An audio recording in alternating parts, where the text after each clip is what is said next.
Ya, terima kasih Bu Tuti. Bapak Ibu, topik kita pada malam hari ini sangat menarik ya, sangat relevan dengan kehidupan kita sehari-hari, yaitu mengenai gangguan kecemasan, gitu ya.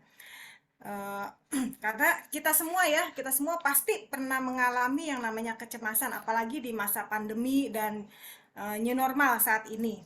Nah, normal atau tidakkah kecemasan yang kita rasakan? Nanti kita akan belajar bersama-sama dan kita bersyukur di tengah kita sudah ada Ibu Mariana. Beliau adalah konselor psikoterapis dan pendiri dari Perhati Counseling Center.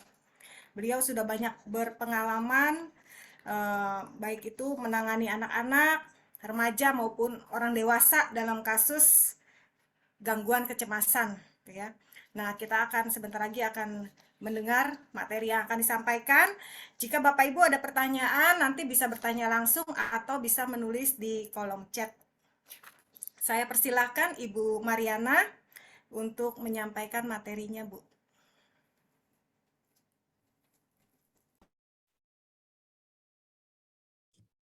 Halo, selamat sore ya, menjelang malam ya, jam 6. Sore juga, Bu. Semoga semuanya udah pada makan. Sambil makan nggak apa-apa. Kalau memang tidak ada aturan yang nggak boleh makan pada waktu mengikuti seminar. Boleh kan, Boleh, Bu? Bu, boleh. Boleh ya, yes, Ngopi juga santai aja. boleh. Iya. Nah, saya berterima kasih sekali kepada gereja GKJ Kartini yang memberikan kesempatan pada sore hari ini untuk berbagi kembali dan men-sharingkan pengalaman saya maupun ya pengalaman klinis saya di dalam menangani gangguan kecemasan. Karena saya juga seorang researcher, peneliti di bidang gangguan kecemasan. Dan kalau Bapak Ibu ingin melihat penelitian saya, sudah dipublish di jurnal internasional, American Psychology Association punya jurnal. Ya, senang sekali lah. Pokoknya intinya kita gimana kondisi semua kita saat ini tentu sehat ya, dengan sudah vaksin semua juga ya. Harusnya udah lebih oke lah. Dan Indonesia merupakan salah satu negara di Asia Tenggara yang cukup oke banget ya dalam menangani COVID ini. Kita cukup berbangga untuk hal itu.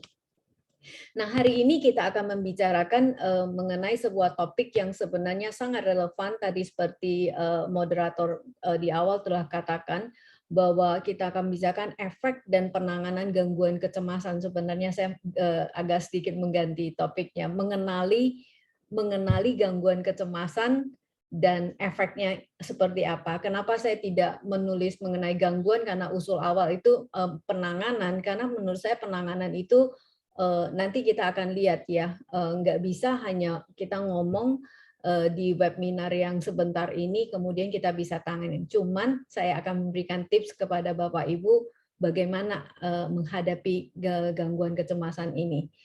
Ya, hari ini saya akan spesifik membicarakan gangguan kecemasan umum. Kenapa? Karena gangguan kecemasan umum ini yang paling banyak dialami oleh dan hampir menurut studi hampir setiap orang pernah mengalami satu kali episode gangguan kecemasan umum ini. Jadi kecemasan itu, gangguan kecemasan itu sendiri itu banyak ya. Ada OCD itu sendiri juga gangguan kecemasan, ya berasal dari gangguan kecemasan, dan banyak lagi gangguan kecemasan kayak social anxiety, ya. Kemudian OCD yang tadi saya katakan itu juga penyebabnya dari kecemasan, termasuk eating disorder itu juga adalah salah satu penyebabnya dari gangguan kecemasan. Tapi hari ini saya akan bicara sesuatu yang generalized anxiety disorder, gangguan kecemasan umum. By the way, kalau saya ngomongnya terlalu cepat ya, terlalu semangat, mohon diberikan peringatan kepada saya. Slow down, Bu. Slow down. Okay, I'm gonna slow down. Okay, thank you, Pak Yakub. Ya, apa sih yang terlintas? Saya pengen dengar feedback dari pendengar yang muncul dalam pikiran kita ketika mendengar kata kecemasan itu.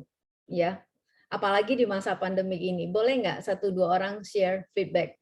Oh, satu lagi, saya nanti kalau terlalu hot, terlalu semangat, saya akan lupa waktu. Mohon diingatkan di chat aja ke saya ya. Dan saya sangat suka interaktif, jadi saya nggak berasa ngomong sendiri di depan layar komputer ini. Alright, bisa ada yang memberikan feedback kira-kira apa sih yang muncul dalam pikiran kita ketika mendengarkan istilah kecemasan itu atau gangguan kecemasan? Bisa nggak kasih feedback sedikit? Nggak tenang, Bu. Nggak tenang, good. Siapa yang jawab barusan nih? Saya nggak bisa. Saya, Bu, Yakob. Yakub, oke. Saya udah sering, Bu, soalnya cemas. Oh sering ya, oke. Yes. Ada reaksi kondisi tubuhnya seperti apa? Oh itu kondisi kan nggak tenang, terus apa lagi? Reaksi fisiologinya apa? Fisiologinya itu biasa pencernaan, kan? Pencernaan, good. Ya. Terus itu badan indikatornya. pegel-pegel kadang-kadang. Betul banget, pegel-pegel. Nah, terus apa lagi? Kalau parah itu bisa sampai sakit kepala. Oke, bagus banget. Ini contoh yang paling bagus tuh. Contoh yang paling bagus banget. Oke. Ya, itu benar banget. Terus apa lagi? How does it feel? Nggak semangat ya mau ngapa-ngapain juga ya? Nggak semangat ya. Rasanya kayak gitu, nggak semangat. Terus apa lagi? Itu sih yang saya alami. Ya, oke, baik. Terima kasih Pak Yakub untuk feedbacknya. Ada yang mengatakan berdebar, tangan dingin. Bagus banget. Ini contoh juga yang ini. Kelihatannya banyak yang ngalamin ya. Oke, ada lagi? Ada lagi? Mudah tersinggung. Exactly. Mudah tersinggung. Ya, apalagi? Good. Ketakutan tidak beralasan. Very good. Yes. Ya, jadi nggak ada alasannya. Patah semangat, exactly. Tension, tekanan darah tinggi. Ya, nanti kita akan lihat kenapa bisa jadi begini. Ya, ada lagi. Terima kasih untuk feedbacknya. Ada lagi? Tidak bisa tidur, tepat sekali. Sangat-sangat contoh yang paling bagus banget tuh. Oke. Alright, terima kasih untuk feedbacknya. Jadi ini hampir cukup banyak yang pernah mengalami gejala-gejala kecemasan ini. Oke, kita lanjut ya. Oke, kita mulai aja ya. Jadi kecemasan actually adalah sesuatu gejala mental yang biasa dan normal dan bisa terjadi pada siapapun. Nah, terkadang mungkin kita juga nggak menemukan alasan untuk penyebabnya itu apa. Pokoknya ya rasa gemeter gitu ya, gelisah gitu ya, nggak bisa tidur gitu. Nah, meskipun jadi kita nggak tahu penyebabnya apa, atau merasa begitu aja. Nanti kita akan lihat siapa saja sih yang bisa mengalami hal tersebut ya. Nah, jadi gejala kecemasan sering sekali cukup mengganggu kita. Tadi seperti misalnya nggak ada semangat, ya nggak bisa tidur gitu. Nah, American Psychiatric Association mendefinisikan kecemasan adalah sesuatu yang normal, keadaan emosi yang muncul saat individu sedang stres dan ditandai dengan perasaan tegang, pikiran khawatir, dan diikuti oleh respon fisik. Ini menurut APA yang mendefinisikan kecemasan itu. Nah, kita lihat selanjutnya, next slide. Ya, gejala umum yang dialami orang yang mengalami kecemasan itu kayak rasa takut, khawatir yang berlebihan, ya banyak yang dikhawatirin, tapi banyak yang dikhawatirkan, cuman nggak tahu kok khawatir banyak hal deh yang berbeda ya. Kemudian gelisah, tadi mudah tersinggung, mudah marah, mudah lelah, ototnya tegang. Ini coba cross check ya, masing-masing cross check ya. Nanti saya akan berikan assessment sedikit, jadi kita tahu ya langsung di assess aja levelnya ada di angka berapa. Hari ini saya akan bicara mengenai gangguan kecemasan umum ya. Sukar konsentrasi, tidurnya terganggu, sering terbangun pada malam hari dan tidak nyenyak ya. Termasuk gejala somatik ya, manifestasinya seperti diare, gangguan pencernaan, tadi kan ada yang disebut juga mual, kembung, mulut kering, pusing, sakit kepala, gemetaran tremor atau nafasnya pendek-pendek, tangan berkeringat, ototnya tegang, jantungnya berdebar dengan sangat cepat. Nah, ini yang dialami gejala umum pada orang yang mengalami kecemasan. Nah, mungkin sebelum kita mulai, kita coba lakukan sedikit assessment ya. Kita next slide itu ya. Oke, slide ini memberikan gambaran kenapa, karena pada waktu kita cemas, reaksi tubuh kita itu sebenarnya otak kita maupun tubuh kita akan langsung bereaksi seperti ini, fight, flight, or freeze. Nah, itu ada suatu respon yang sangat-sangat wajar dialami oleh setiap orang gitu. Kalau enggak fight itu biasa orang yang mengalami fight itu biasa mereka lebih agresif, maunya marah-marah terus. Kalau yang fight mereka in denial, mereka lebih apa nyari rokoknya makin banyak gitu, minumnya makin banyak atau main gamenya makin banyak. Nah, kalau yang freeze itu biasa dialami, biasa mereka diem. Ini reaksi defense-nya itu kayak dia diem aja, bengong aja gitu. Ini biasa lebih nanti larinya ke depresi. Jadi orang-orang yang mengalami kecemasan nanti kita akan lihat kecemasan yang tidak ditangani itu akan berkembang menjadi gangguan yang lain. Nah, jadi coba kita next slide, kita coba lihat ya, kita lakukan assessment ya. Ini adalah salah satu assessment namanya GAD-7, yaitu Journal Anxiety Disorder punya assessment, sangat gampang, coba Bapak Ibu ya. Coba analisa sebentar 2 minggu terakhir ya. Yang pertama pertanyaannya, kalau misalnya tidak ada gejala 0, kalau paling tinggi itu 3, hampir terjadi setiap hari. Ya, jadi coba assess bentar, nanti kasih tahu angkanya di chat itu. Nanti moderator bantu saya lihat ya berapa orang. Ini normanya ada di bawah sini. Ya, kalau perhatikan normanya 0 sampai 4 itu kecemasan yang minimal, yang masih normal ya. 5 ke atas sampai 9 kecemasan ringan, 10 sampai 14 nanti ditotalin ke bawah angkanya ya. Nah, pertanyaan pertama, merasa gelisah, cemas dan tegang, rate diri sendiri ya, rating diri sendiri ada di angka berapa, tidak dapat mengontrol kekhawatiran ada di angka berapa, khawatir akan banyak hal yang berbeda ada di angka berapa, dan tidak dapat rileks artinya dia tegang terus nih, nggak bisa tegang aja badannya berasa ya, gelisah tidak dapat duduk diam ya, gelisah sampai tidak bisa duduk diam, nanti jalan sana dan pernah kan rasain ya, aduh nggak bisa, aduh duduk juga nggak benar, mau pindah main gadget dan segalanya, mudah tersinggung dan mudah marah, nah ada di angka berapa, merasa takut akan hal-hal yang buruk bakal terjadi. Nah, ditotalin ke bawah angkanya, kalau misalnya 3 itu misalnya 9 atau ini. Total angka kalau misalnya semuanya 3 itu total angkanya 21. Jadi rating diri kita, misalnya 10 dari 21. Kalau 10 di kecemasan sedang, ya. Kalau udah 20, nah cepat-cepatlah cari bantuan di profesional. Sudah? Kalau sudah, kita akan bergerak. Kalau belum, kita assess dulu. Mungkin ini bisa di screenshot, di-sharekan kepada para peserta ya. Jadi bisa di screenshot aja, nanti bisa tulis di chat itu. Dan moderator bantu saya untuk lihat kira-kira berapa banyak dari peserta yang mengalami level kecemasannya itu masing-masing ada di angka berapa. Di screenshot aja dulu. Saya akan lanjut ya. Kalau udah, boleh Sorry lanjut. Bu Mariana. Ya, silakan. Ini maksudnya kurang dari 1 minggu itu sama 1 minggu dan hampir setiap hari itu apa bedanya ya? Jadi gini, 0 sampai 3 intinya gini, kalau 1 itu kadang-kadang doang. 2 itu kira-kira karena rate-nya paling tinggi kan 3. 3 itu hampir setiap hari. Kalau udah 2 berarti di tengah-tengah antara 3 sampai 4 hari dalam 1 minggu. Jadi Oke. ini kondisi 2 minggu terakhir.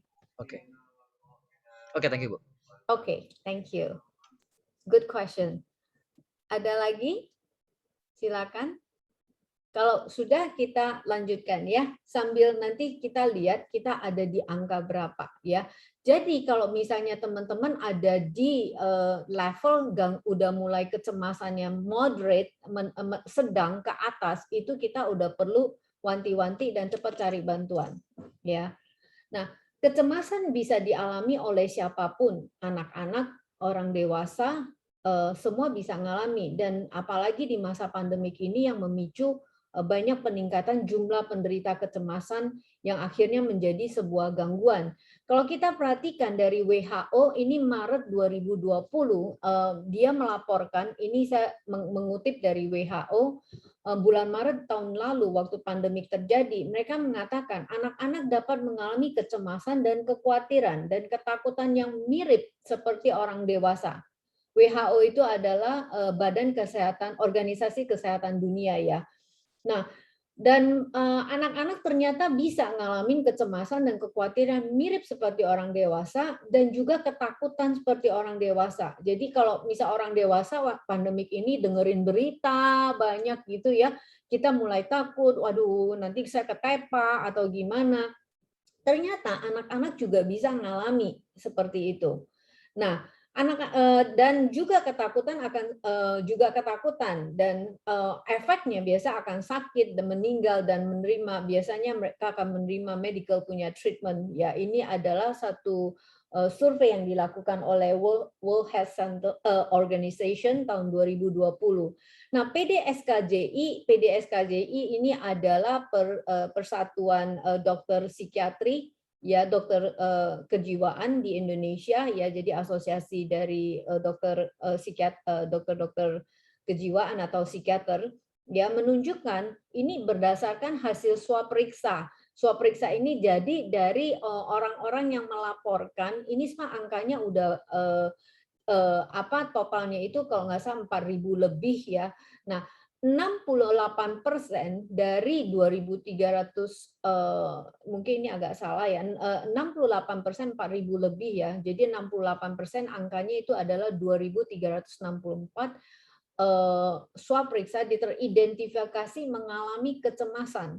Dan salah satu angka yang cukup tinggi setelah trauma. Trauma di sini adalah trauma psikologis, yaitu ketika mereka mungkin ada keluarga yang meninggal karena COVID atau apa. Dan ternyata biasanya depresi ada di angka tinggi. Ternyata depresi 1% dibawa dari gangguan kecemasan itu. Jadi ini adalah report dari di Indonesia. Kalau di dunia udah jelas mengatakan bahwa mostly there are so many people yang mengalami gangguan kecemasan. Next slide. Dalam suatu artikel, Dr. Dahargo, dia adalah psikiater, dan dia mengatakan gini, COVID menular, tapi kecemasan menular lebih cepat daripada COVID, dia katakan. Ya, dan ini adalah satu fakta, ya, dia tuliskan di sini ada khawatir, gelisah, panik, ya, takut mati, jantung berdebar dengan cepat, ini adalah simptom dari gejala kecemasan. Next slide. Nah, tapi kita juga tahu bahwa sebenarnya Alkitab juga mencatat bahwa orang Kristen tidak imun, artinya tidak kebal terhadap kecemasan. Orang Kristen juga bisa mengalami kecemasan. Matius 6 ayat 38 dikatakan, sebab janganlah kamu khawatir akan hari esok, itu adalah ngomongan bagaimana peringatan bahwa ternyata orang Kristen juga bisa mengalami kekhawatiran akan hari esok, kesusahan yang akan terjadi gitu. Jadi kita nggak imun terhadap itu. Dan beberapa ayat ini dalam Matius 6:25 juga berkata, janganlah kamu khawatir. Ini kata khawatir itu muncul berkali-kali, sebenarnya banyak lagi ayat-ayatnya ya. Di dalam Perjanjian Lama juga ya, di Amsal dikatakan kekhawatiran dalam hati akan membungkukkan orang, tetapi perkataan yang baik akan menggembirakan dia. Jadi memang kecemasan bukan sesuatu yang maksudnya dialami orang-orang tertentu, dan almost everyone can experience it. Dan nanti kita akan lihat sebenarnya apa sih yang terjadi di dalam mekanisme di otak kita ya, yang menyebabkan kita kok bisa cemas dan kemudian melahirkan banyak sekali isu somatik di dalam diri kita. Nah, apalagi di masa pandemik ini. Next slide. Pandemi hanya sebuah pemicu saja kalau kita lihat ya. Penyebab dan hal apa saja yang dapat membuat seseorang mengalami gangguan kecemasan, dan studi menunjukkan genetik ya. Jadi berbagai studi studi terhadap kembar ya, twin study menunjukkan bahwa ternyata kecemasan itu diturunkan ya, and running in family ya, ditemukan bahwa penderita gangguan kecemasan itu misalnya orang tuanya seorang orang yang muda cemas atau pencemas, anaknya juga akan mengalami, salah satunya akan mengalami simptom seperti itu. Nah, hal yang kedua, siapa aja yang bisa mengalami yang maksudnya lebih peka, lebih sensitif terhadap kecemasan ini adalah orang yang punya riwayat terhadap gangguan mental ya, khususnya depresi. Biasanya saya comorbid dengan depression ya. Banyak studi menunjukkan bahwa depression and anxiety disorder itu biasa suka duet lah pokoknya, mereka comorbidity bawaan ya. Dan trauma atau pengalaman abuse di masa kecil itu juga bisa ya, saya banyak menangani kasus-kasus trauma dan pengalaman masa kecil yang banyak mengalami abuse ya, itu juga mereka punya tendensi gampang mengembangkan gangguan kecemasan ini di masa dewasanya. Biasanya dimulai dari remajanya udah ketahuan gitu ya. Terlalu banyak menyendiri, terlalu banyak main gadget, ya, terlalu banyak main game begitu. Itu udah ada indikatornya di sana, ya. Life stressor, seperti misalnya life stressor kita bisa misalnya banyak ya, misal kehilangan pekerjaan di masa pandemi ini, kita tahu banyak perusahaan mem-PHK karyawan, itu juga bisa ya, tekanan dan pengalaman hidup yang buruk ya, apalagi pandemik yang memburuk ini, masa berkepanjangan ini bisa aja kayak perusahaan kita nggak bisa running dengan baik ya, kemudian kita nggak ada income, itu juga bisa menciptakan kecemasan juga. Nah, kondisi medis, misalnya penyakit kronis ya, misal terlalu lama sakit penyakit tertentu atau stroke itu juga, atau hal penyakit apapun yang jangka panjang, diabetes itu juga bisa menimbulkan gangguan kecemasan. Nah, kepribadian di sini ya, pemakaian substan itu yaitu orang-orang yang menggunakan drugs tertentu karena itu akan mengganggu kimia di otak kita ya. Kemudian kepribadian studi menunjukkan bahwa orang-orang yang cenderung neurotik atau negatif, neurotik ini biasa mereka pikirannya cenderung negatif dan pesimis ya, kalau melihat masalah itu selalu negatif dan pesimis, itu punya tendensi lebih gampang mengalami gangguan kecemasan. Nah, atau mereka yang introvert ya, kenapa? Karena mungkin mereka lebih banyak mengurung diri, kurang bersosialisasi ya, itu juga bisa tendensi orang introvert lebih banyak mungkin mereka menutup diri mereka dan ada apa-apa mereka simpan sendiri, akhirnya galau-galau lama-lama ya mengalami kecemasan dan mengembangkan gangguan kecemasan.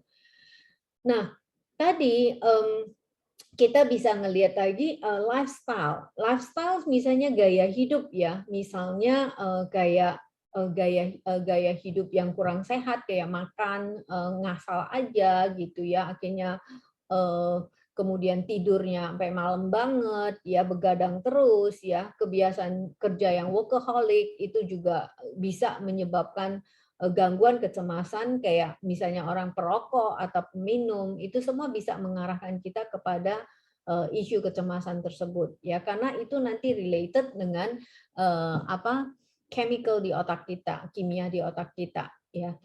Nah, jadi berbagai studi menunjukkan jika kecemasan atau gejala mental ini bisa terjadi pada siapapun ya. Jadi lalu apa bedanya, pertanyaannya, dengan orang mengalami gangguan kecemasan?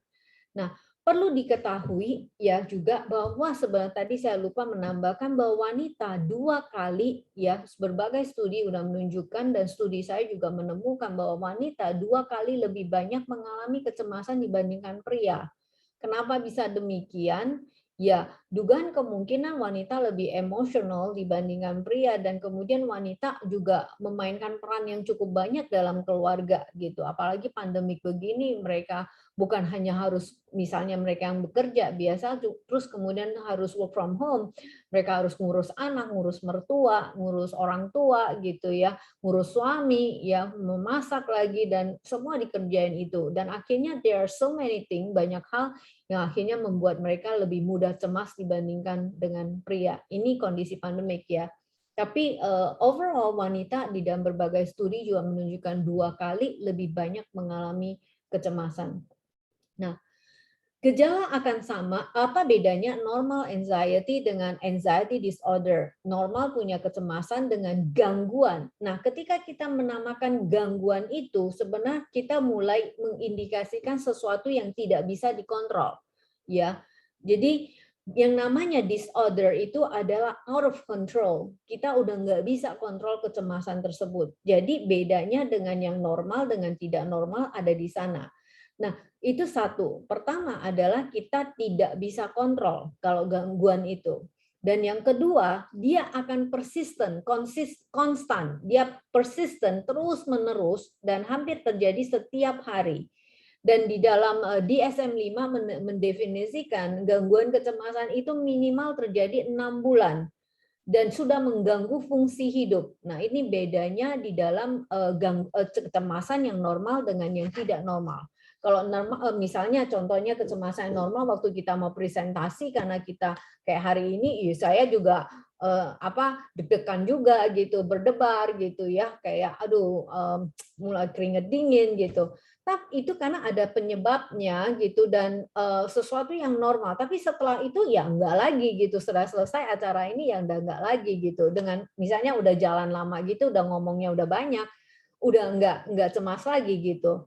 Nah, tapi beda dengan orang mengalami gangguan kecemasan, yaitu dia akan terus-menerus dan hampir terjadi setiap hari dan minimal 6 bulan, maka kita akan mendiagnos dia sebagai gangguan kecemasan.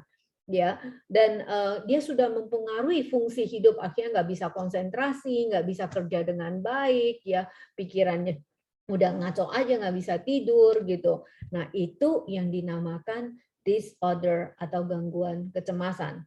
Ya, jadi APA mendiagnose, mendefinisikan, next slide, gangguan kecemasan adalah gangguan mental yang ditandai dengan rasa takut, kekhawatiran atau cemas yang konstan dan berlebihan, ya, dan dapat menyebabkan gangguan perilaku dan dalam jangka waktu yang lama dan mengganggu fungsi hidup. Jadi ini yang dinamakan anxiety disorder, ya. Nanti kita, maka tadi assessment itu coba dilakukan, bisa dilaporkan berapa, nggak apa-apa.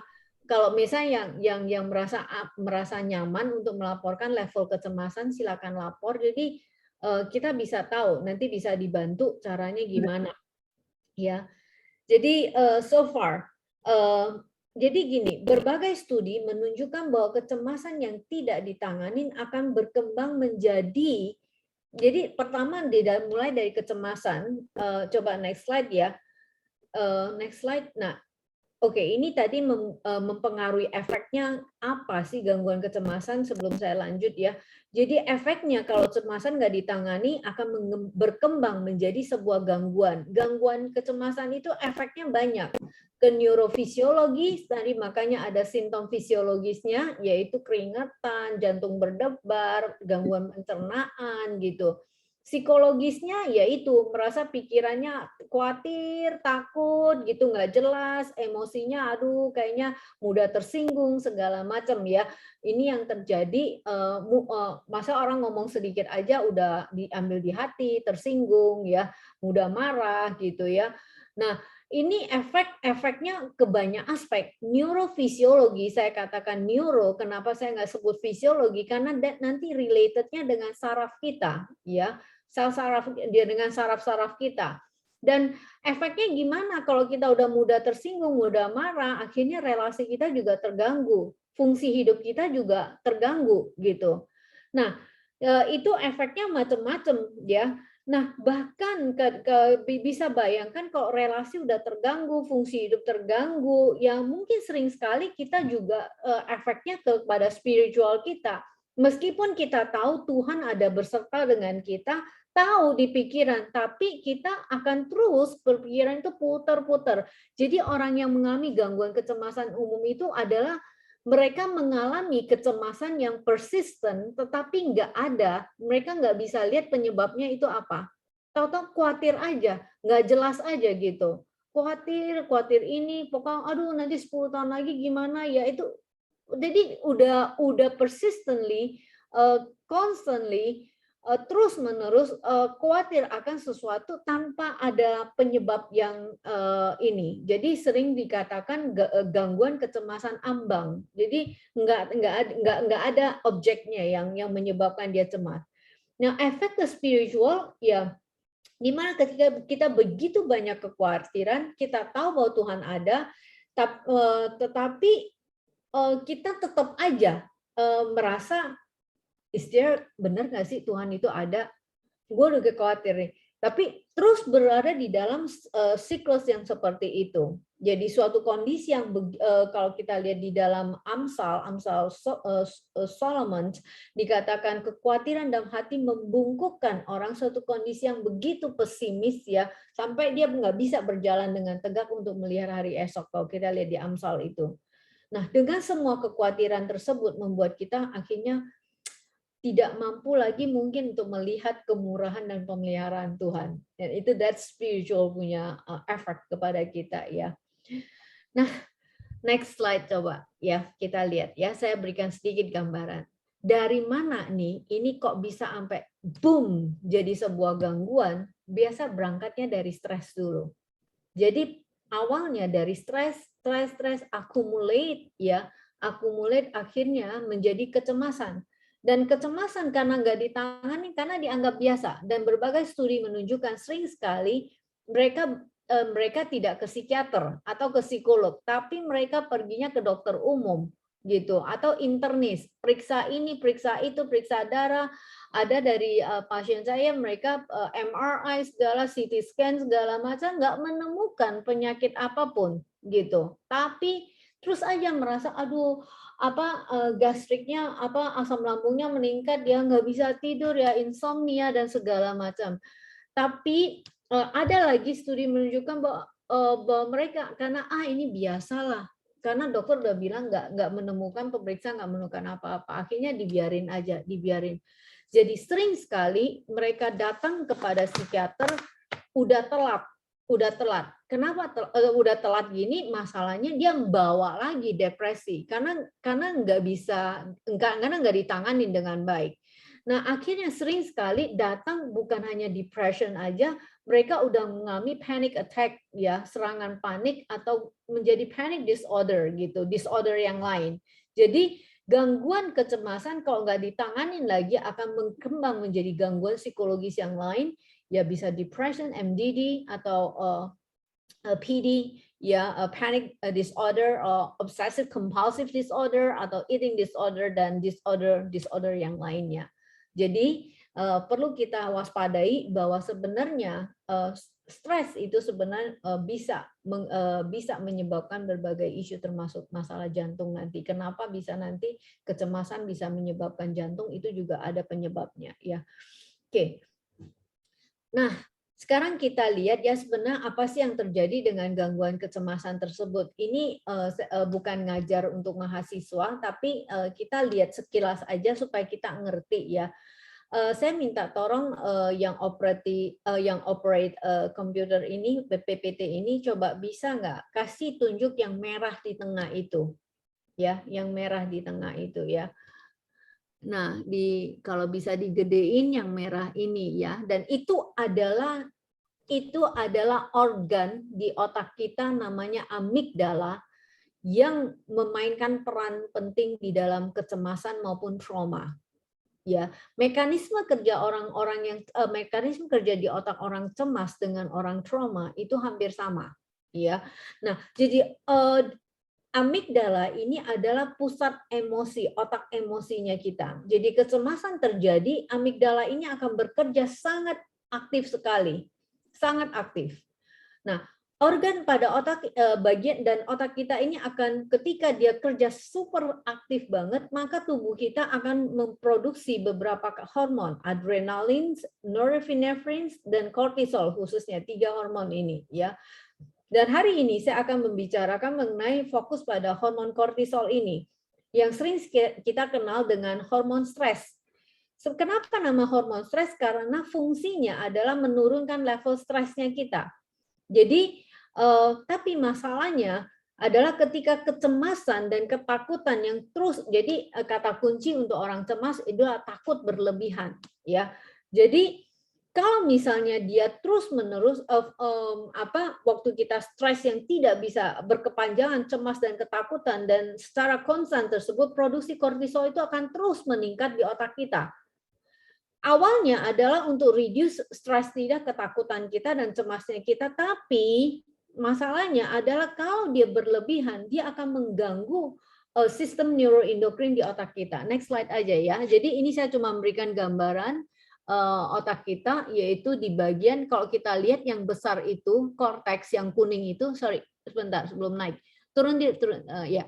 Yang kuning itu adalah korteks. Korteks adalah bagian eksekutif function di otak kita yang berfungsi sebagai eksekutif, mengorganisasi, membuat keputusan, ya, meregulasi, itu kerjanya di sana, korteks ini. Korteks ini adalah the youngest brain kita, otak yang paling muda kita. Biasanya itu akan baru berkembang waktu kita lahir, sudah lahir. Tapi otak emosi kita, old brain-nya kita, termasuk amigdala, itu adalah brainstem, itu semua itu adalah bagian organ yang sudah berkembang di dalam kandungan. Maka kita namakan old brain karena itu yang pertama kali berkembang waktu di dalam kandungan.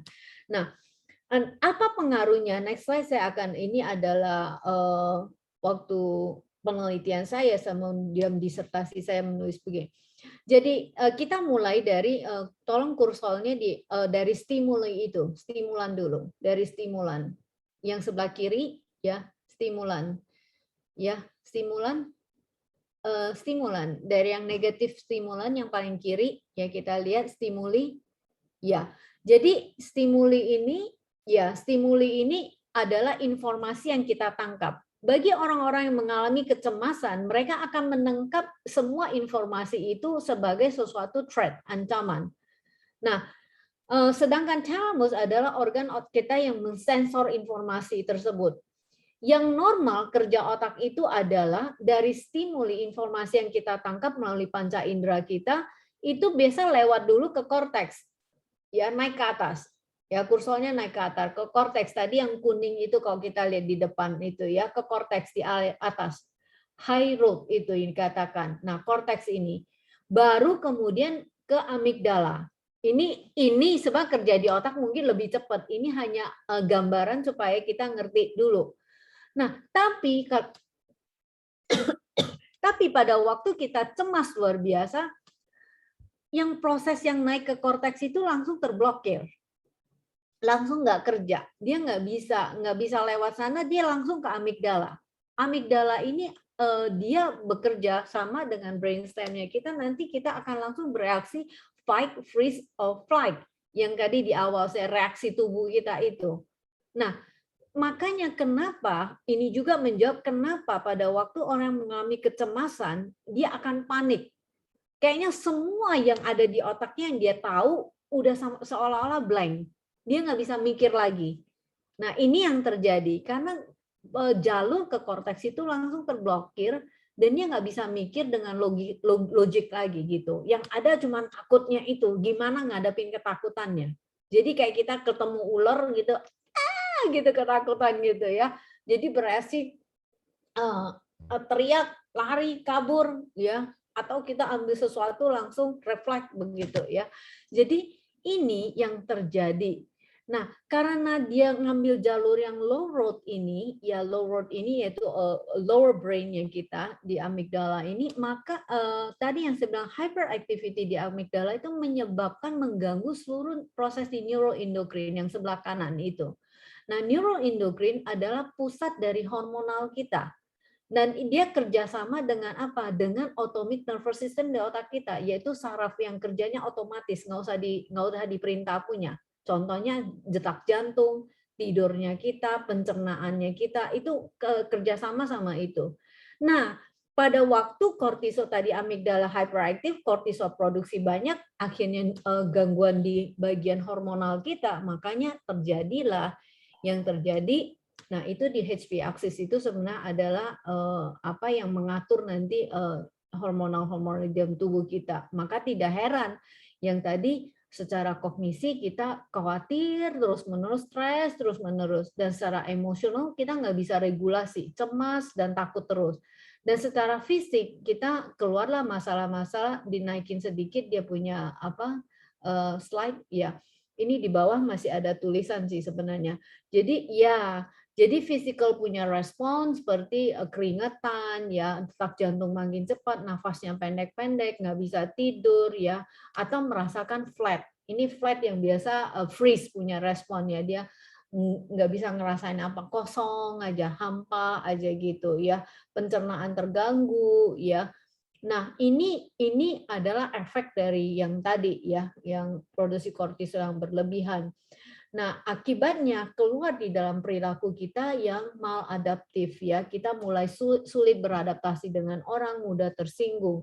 Bagi mereka yang misalnya lebih agresif, biasa mereka lebih hyperaktif. Mereka suka kontrol orang nih. Kalau kita lihat teman-teman kita atau ada orang-orang atau atasan atau teman-teman kita yang suka waktu dia mulai cemas, dia mulai ngontrol orang. Kerjaan lu udah beres belum gini. Nah, itu biasa yang lebih agresif punya. Tapi kalau yang lebih represif, ya, yang neken ke dalam, itu biasanya akan merasa flat, numb, nggak bisa ngerasain apa-apa, anhedoni, ya, merasa aduh helpless, kayaknya gue nggak bisa ngapa-ngapain atau depres.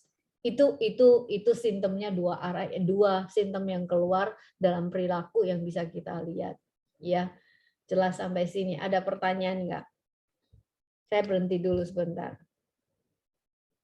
Ada? Ada yang bertanya? Silakan, boleh open dia punya mic, ya. Ada yang menanya bagaimana menangani, ya. Nanti ya kita akan bicara di belakang bagaimana menanganinya, ya. Nah, kalau kita perhatikan bahwa sebenarnya gangguan kecemasan itu bukanlah hanya psikologi, tetapi neurofisiologi. Ya, kenapa efeknya ada faktor chemical di otak kita, ya. Dan pada waktu kita nanti itu dia cuma sirkuit, ya. Kenapa sirkuit? Dia muter-muter di tempat yang sama lagi. Ini nggak beres, nanti balik lagi. Mulai lagi cara berpikir yang ini, negatif lagi gitu, pesimis lagi melihat hidup itu. Ini muter-muter di tempat yang sama aja gitu. Nah, kenapa makanya kadang-kadang kita merasa orang yang mengalami gangguan kecemasan itu kita rewel banget sih nih orang, ya, udah ngomongin kayaknya nggak masuk, nggak nyambung gitu. Ya, udah ngomong nanti dia oh oke, nanti khawatir lagi, dia mulai lagi reaksi lagi gitu loh. Kenapa bisa demikian? Nah, jadi itu larinya yang tadi, karena korteks itu terblokir, akhirnya dia akan khawatir dan takut secara dan seringkali irrational, ya. Dia mulai karena nggak bisa proses informasi itu dengan baik, ya. Bahkan meragukan keputusan yang dia buat, ya, dia nggak bisa proses informasi itu seolah blank aja otaknya gitu, ya. Akibat fisiologinya itu ada. Kalau ada yang pertanyaan ya di sana, ya. Kalau sudah jadi kepribadian, apakah bisa hilang? Ini pertanyaan yang baik. Sorry. Jadi kalau misalnya kita sudah bicara mengenai kepribadian itu adalah sesuatu yang di-shape dari hari ke hari. Di-shape dari hari ke hari, dibentuk dari hari ke hari. Karena kalau misalnya akhirnya sudah punya pola. Jadi kepribadian adalah sesuatu yang mungkin agak sulit untuk diubah, tetapi bukan berarti tidak bisa di-manage gitu. Maka terapi yang dilakukan di dalam klinik kita adalah mencoba untuk memanage atau relearning. Kalau dulu mereka mengatakan gini, kepribadian rasanya nggak bisa diapa-apain. Itu karena terlalu mengkotak-kotakkan manusia itu. Sebenarnya di otak kita punya yang namanya neuroplasticity. Neuroplasticity itu adalah kemampuan otak untuk belajar ulang, diajar ulang. Artinya, berarti sebenarnya jawabannya kita mampu untuk belajar hal yang baru kalau kita mau. Cuman memang kita mesti train lagi, cukup belajar yang cukup lama untuk itu. Jadi saya selalu optimis mengatakan bahwa tidak ada sesuatu yang kita nggak bisa manage dengan baik kalau kita mau belajar. Kecemasan bisa bikin orang bunuh diri, kenapa ya? Nah, ini ada yang nggak bisa jawab? Tadi saya sudah katakan di sana. Ya, apa yang membuat seseorang sampai bisa bunuh diri? Bisa bayangin nggak kalau misalnya dia terus-menerus gangguan pencernaan, nggak bisa tidur, ya lama-lama gimana? Frustasi dia toh, ya kan? Frustasi larinya ke bunuh diri. Dan that's very true. Studi menunjukkan demikian, gitu. Karena pikirannya negatif, nggak ada hope, pesimis banget, negatif terus. Gue bakal bisa sembuh nggak ya? Gue gitu terus menerus tiap hari khawatir ini, khawatir itu, nggak jelas gitu kekhawatirannya. So that's very good question juga. Apa yang bikin orang bisa bunuh diri tadi adalah kalau kita lihat perhatikan di dalam sirkuit itu karena proses informasi nggak bisa diproses dengan baik. Akhirnya cenderung menjadi negatif dan irrational. Kira-kira seperti itu. Hopefully menjawab ya. Oke, saya lanjutkan lagi ya. Nah, sekarang penanganan gangguan kecemasan ini menjawab pertanyaan yang di atas. Gangguan kecemasan itu karena dia adalah neurofisiologi, sering sekali kita perlu mencari bantuan kalau memang sudah tidak terkontrol, dan kalau mau ya kita bisa bukan hanya neurofisiologi, tadi saya mengatakan ada faktor psikologinya. Maka kalau treatment yang oke itu mengkombinasikan antara farmakoterapi ke psikiater atau ke psikolog ya, atau ke psikoterapis untuk menjalankan proses terapi. Hal yang lain bisa dilakukan dengan relaksasi atau meditasi. Nanti saya akan bicarakan di bagian belakang bagaimana. Jadi semua farmakoterapi itu tujuannya adalah untuk penanganan neurofisiologinya. Sedangkan psikologinya dengan psikoterapi yaitu dengan untuk penanganan isu dari psikologinya. Sedangkan relaksasi dilakukan untuk menolong dirinya itu tidak terlalu tegang, ya, tidak terlalu tegang, dan untuk menenangkan pikiran supaya dia nggak lari kemana-mana dan membuat tubuh ini lebih rileks, ya, relaksasi. Nah, ada satu penanganan lagi, yaitu kita sebagai orang percaya, saya yakin kita punya janji Tuhan. Janji Tuhan di dalam kekhawatiran kita. Banyak ayat-ayat Alkitab di Filipi 4 ayat 6 sampai 7 dikatakan, janganlah hendaklah kamu khawatir tentang apapun, tapi nyatakanlah dalam segala keinginanmu itu kepada Allah dalam doa dan permohonan dan ucapan syukur. Ya, jadi Alkitab sendiri memberikan janji itu bagi orang-orang yang mengalami kekhawatiran berlebihan. Ketika dia depressed, dia merasa seperti nggak ada hope lagi. Tapi kalau kita pegang janjinya Tuhan itu, maka kita percaya Tuhan itu nggak pernah berubah di dalam janjinya itu. Dari dulu sampai sekarang nggak pernah berubah. Cuman kita perlu belajar untuk melihat janji Tuhan tersebut. Dalam Yohanes 14 ayat 27 dikatakan, damai yang kutinggalkan bagimu, ya, kuberikan kepadamu. Diberikan. Kalau kita datang kepada Tuhan, berikan, minta sama Tuhan, dan kita yakin Tuhan akan berikan kepada kita. Ya, kemudian Lukas 12 ayat 24 itu juga luar biasa, di mana Allah juga memelihara. Kalau ini janji yang luar biasa sih. Ya, tadi di awal Ibu Tuti tanya, ini di belakang, ini background saya itu ada hidroponik ya, tanaman sendiri yang saya lakukan. Dan setiap pagi kalau saya ngelihat tanaman itu, saya memperhatikannya. Luar biasa. Dari benih yang super amat kecil, benihnya itu kayak biji bayam begitu. Kemudian bisa tumbuh menjadi daun yang begitu luar biasa. Itu kok bisa ya begitu ya. Guru saya sering mengatakan, ingat ya, dapat sinar matahari ya. Saya ingat sinar matahari ya, God create ya. Kalau tanaman aja Tuhan pelihara begitu, apalagi kita yang diciptakan serupa dengan gambar Allah. Petrus 5 ayat 7 dikatakan, serahkanlah kekhawatiranmu kepadanya sebab dia memelihara kamu. Nah, so far ini adalah janji Tuhan. Sebagai orang percaya, kita pegang akan janji Tuhan itu karena nggak akan kemana-mana. Ya, dari sisi ada spiritual punya aspek yang kita bisa jawab. Nah, bagaimana penanganan daripada kecemasan ini? Nah, ada tindakan preventif. Tindakan preventif di sini dikatakan sesuatu yang kita lakukan di awal sebelum menjadi sebuah gangguan. Jadi kalau kita tahu kita gampang cemas atau kepribadian yang mudah cemas atau pencemas, ya. Jadi saya cerita sedikit pengalaman saya. Jadi saya punya orang tua karena papa saya itu dia masa mudanya pernah ngalamin G30 SPKI. Ya mungkin orang tua kita kalau punya orang tua yang pernah ngalamin itu, mereka tahulah kejadian gimana mereka minta maaf waktu itu Ganyang Cina. Dan papa saya mengalami trauma yang kedua kali ketika huru-hara tahun 98. Jadi dia itu udah masa kecilnya, masa mudanya pernah ngalamin trauma yang kayak gini. Dan itu meninggalkan banyak sekali mengembangkan diri yang gampang cemas gitu. Nah, mama saya mungkin orang lebih nyantai, tetapi karena papa saya cemas itu banyak transferan secara emosi dan mama saya juga akhirnya menjadi orang muda cemas gitu. Dan lahir saya tahu, maka kenapa saya melakukan banyak penelitian di gangguan kecemasan, karena saya sendiri juga seorang yang gampang cemas gitu.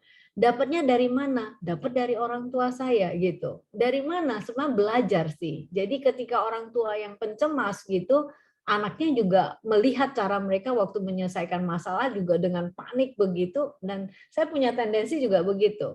Tapi bersyukur sama Tuhan melalui proses terapi, ya perjalanan saya di dalam profesi saya menjalani berbagai terapi dan khususnya samplay terapi yang saya sedang teliti itu menolong saya untuk pulih dari gangguan kecemasan tersebut.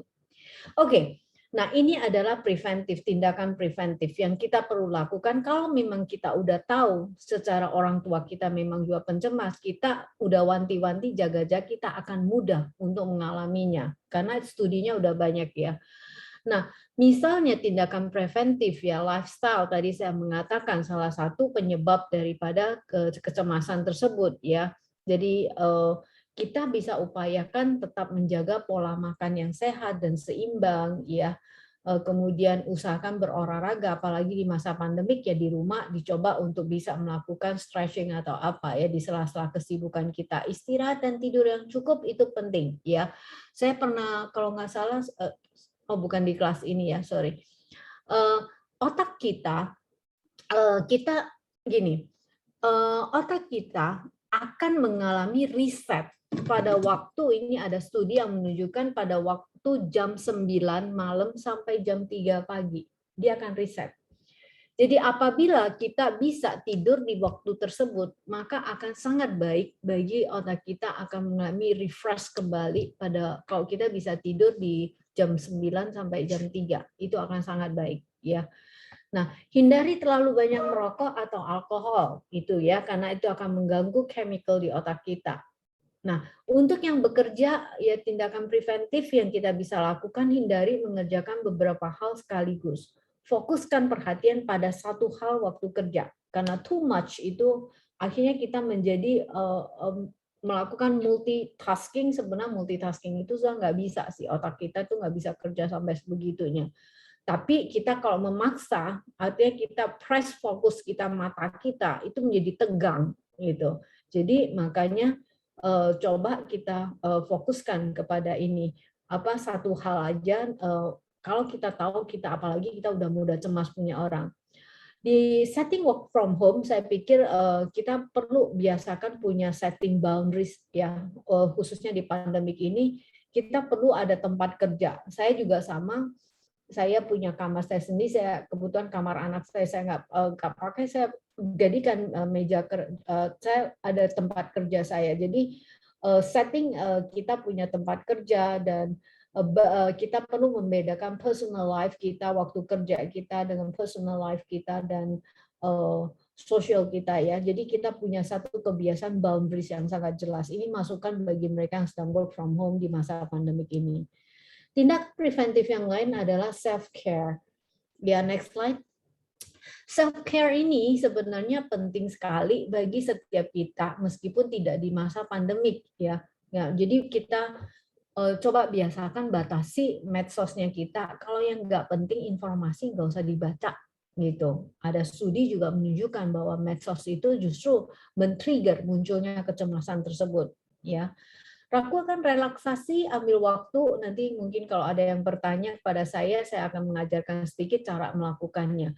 Stretching ya, jangan duduk aja di depan laptop kalau yang work from home ya, kalau bisa ambil waktu sebentar ya, break time ya, kita istirahat sebentar. Jadi saya selalu minta PA saya mengatur waktu saya, kalau jam 12 jam makan saya enggak mau diisi dengan hal yang lain. Kalau bisa saya ada break-nya sebentar, meskipun beberapa menit atau apa saya bisa menenangkan diri sebentar sebelum saya melanjutkan pekerjaan yang lain. Ya, manage waktu secara efektif ini penting banget ya. Kembangkan hobi yang bermanfaat. Nah, di masa pandemi ini saya beruntung sekali bisa belajar tentang hidroponik ini. Contohnya untuk releasing ya, untuk lebih bisa ngelihat yang hijau-hijau begitu ya. Itu juga cukup menolong sih ya. Kemudian melatih berpikir positif ya. Kalau misalnya terlalu banyak informasi dari medsos yang negatif, kita coba untuk tidak, tadi saya katakan stop dan batasi, dan coba berpikir setiap hari mencatat hal-hal yang positif. Ya, dan kenali gejala stres. Ya, simptomnya itu udah ada ya. Dan usahakan bisa bermain ya. Bermain itu penting ya. Bermain itu bisa macam-macam setiap orang ya. Bagi saya bermain kalau saya bisa membaca buku kesukaan saya atau bermain musik ya, karena saya juga belajar piano, saya bisa ini sesuatu yang kita, atau bermain aja, saya punya pets di rumah, punya anjing, saya juga bermain, itu that's thing yang akan bisa menolong kita untuk tidak terlalu tegang ya. Kemudian keeping a sense of humor ya, jadi jangan tegang terus ya, marah-marah terus ya, coba bercanda-bercanda sedikit nggak apa-apa ya, lihat sesuatu video yang lucu-lucu, that's meme sekarang banyak, bisa dicoba gitu ya. Itu ada tindakan preventifnya kita. Sosialisasi. Nah, sosialisasi ini penting sekali ya di masa pandemik ini, meskipun kita tidak bisa berkunjung ke rumah orang, tapi kita perlu dukungan sosial ya, kayak misalnya di komunitas ini saya senang banget di GKJ ini ya, punya komunitasnya yang bagus ya, saling support gitu ya. Bikin support system itu dengan rekan-rekan atau orang-orang terdekat ya, setting waktu juga dengan keluarga dan teman, kalau nggak bisa kunjungan ke rumah bisa video call atau apa, itu perlu ya untuk melakukannya, karena kita nggak bisa silaturahmi ke rumah orang. Nah, adaptasi ya, kita belajar untuk beradaptasi dengan perubahan yang uncertain di masa pandemik ini. Ini saya banyak bicara mengenai pandemik karena memang konteksnya saat ini sedang pandemik. Fokus pada saat ini, nggak usah terlalu pikir the third wave daripada coronavirus yang tadi saya bawa bicara dengan teman saya di kedokteran. Mereka apa saya tanya, apa mungkin ada third wave, dia bilang udah nggak usah pikirin ini, fokus dulu saat ini, dia bilang sekarang lagi oke, jalanin dulu aja gitu ya. Dan belajar menerima kondisi new normal sekarang dan menjaga keseimbangan emosi ya, tadi udah dibicarakan di atas. Dan terakhir adalah singkirkan stigma. Kalau memang kita sudah ada gejala, cepat-cepat cari bantuan, dan jangan takut ke profesional ya, counseling ya, atau ke psikiater atau ke psikolog, nggak usah khawatir, ke counseling, jalanin. Jadi ingat sekarang sudah bukan zaman Siti Nurbaya, bahwa kita ketika kita punya isu mental ini akan affect kepada productivity. Saya beberapa waktu lalu, bulan lalu ya, awal bulan ini saya memberikan satu training dan workshop bagi satu perusahaan, mereka di perkilangan minyak di Aceh, yaitu membicarakan mengenai hal ini ya. Jadi ketika mereka di karyawan-karyawan, mereka merasa udah ada isu cemas, stres gitu, tapi mereka nggak berani ngomongin dengan rekan mereka, katanya takut diketawain, lu punya masalah banyak banget gitu. Padahal penting sekali punya group support untuk menolong kita mengatasi isu-isu mental tersebut. Nah, terakhir saya pikir saya akan berikan sedikit tips untuk nanti kita akan praktekin kalau teman-teman butuh ya, saya bisa ajarkan. Tips mengatasi gangguan mengalami kecemasan atau gangguan kecemasan ya. Nah, caranya adalah yang pertama gini, identifikasi pikiran-pikiran yang tidak efektif dulu. Caranya adalah menjurnal. Ya, jurnal setiap hari. Kalau pikiran-pikiran itu kalau kita nggak enak, nggak punya teman yang bisa ngomongin, takut diketawain, takut dibilang lebay, nah kita jurnal, nulis perasaan pikiran kita, ya. Lalu setelah 1 minggu kita evaluasi lagi pikiran tersebut. Perlu nggak sih? Karena pada waktu kita cemas luar biasa, pikiran kita semua irasional punya. Nggak bisa diproses dengan baik. Jadi pikirannya negatif, mostly negatif dan pesimis. Kita lihat. Nah, karena itu tadi seperti yang saya katakan, gangguan kecemasan umum itu dia kayak sirkuit, muter-muter di tempat yang sama. Habis ini A, B, C, D, dan muter lagi balik ke A, B, C, D, dan terus-menerus begini. Jadi kita perlu keluarin, tarik keluar aspek yang nggak efektif itu dikeluarin dan diperbaiki, diisi dengan hal yang lain. Nah, fokus untuk saat ini. Jadi nggak usah pikirin yang 10 tahun kemudian gimana ya, 5 tahun lagi gimana ya kok kondisi pandemi kayak nggak usah dipikirin dulu, sekarang aja, pikirin sekarang, belajar. Nah, kemudian membicarakan kalau memang punya teman dekat, coba dibicarakan dengan teman dekat supaya kenapa kita punya tempat untuk kita bisa ada orang yang bisa mengerti kita. Biasanya kalau orang udah gangguan kecemasan umum, mereka merasa orang lain semua nggak mengerti dia. Tapi kalau punya teman satu aja yang dekat, coba tukar pikiran dengan ini, ya. Dan kemudian kalau ada pasangan ya, kalau pasangan mau mendengarkan sih ya puji Tuhan haleluya ya. Tapi biasa kalau perempuan cerita suaminya kan biasa lebih rasional, ya bilang ngapain sih muter-muter ngomongin hal yang sama, bisa akan menjadi bosen gitu. Tapi usahakan untuk mendengar karena ini bukan sesuatu yang biasa sebenarnya kalau ketika udah menjadi gangguan. Mengekspresikan pikiran dengan perilaku yang efektif ya, dengan hal-hal yang positif yang tadi saya udah katakan, coba lakukan kegiatan-kegiatan positif untuk mengatasi pikiran-pikiran yang nggak efektif tersebut, ya.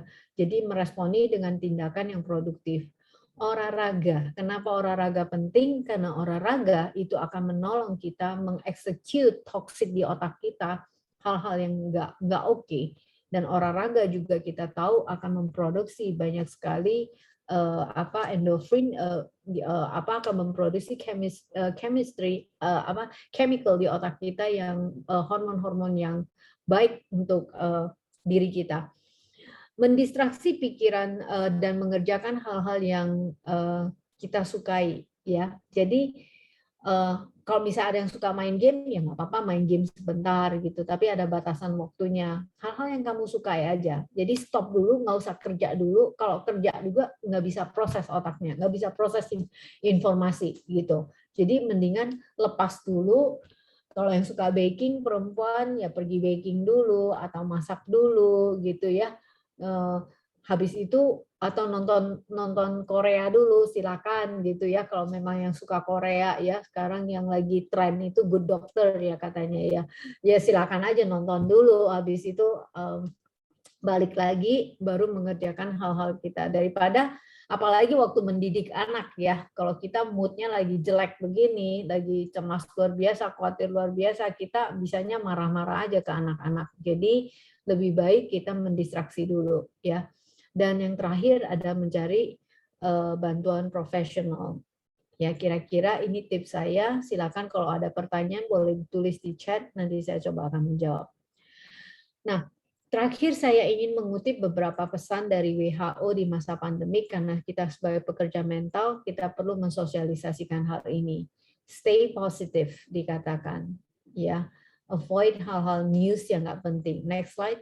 Stay physically fit dikatakan, ya. Ini pesan dari WHO. Dan terakhir adalah keep your mentally healthy. Ya. Jadi ini adalah pesan sponsor dari WHO yang perlu kita sampaikan.